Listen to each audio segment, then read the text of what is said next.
Well, this can all be traced back to a Panorama documentary which aired in October last year.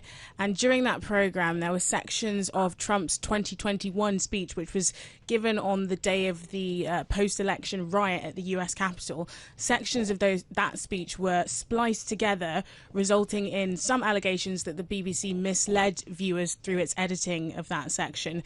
The documentary made Trump appear to say that his supporters should walk down the Capitol and fight like hell, when in fact he said they should cheer on our brave senators and congressmen and women. And the fight like hell remark was actually from a different part of the speech, which came about 50 minutes later. So this is the event that seems to have pushed things over the edge. And following that, there was a report in the British Telegraph newspaper earlier this month. They published a leaked internal BBC memo that suggested the programme had pushed together those two parts of the speech so that President Donald Trump appeared to explicitly encourage the Capitol Hill riots in 2021.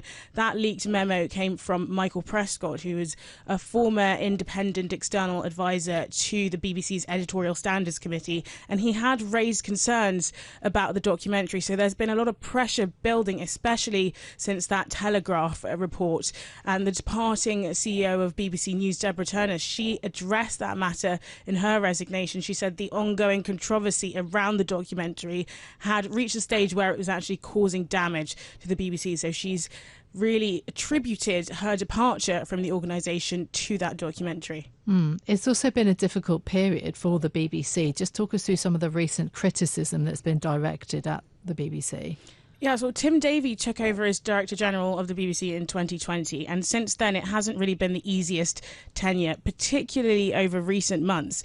But Tim Davie was actually nicknamed Teflon Tim at one stage during his BBC career, and that was because of his perceived ability really to weather storms and at least appear composed in public. But in the last year, things have really come to a head.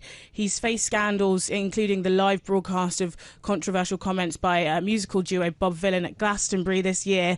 There was also this year the finding that a BBC documentary on Gaza committed a serious breach of broadcasting rules by Ofcom due to a disclosure failure.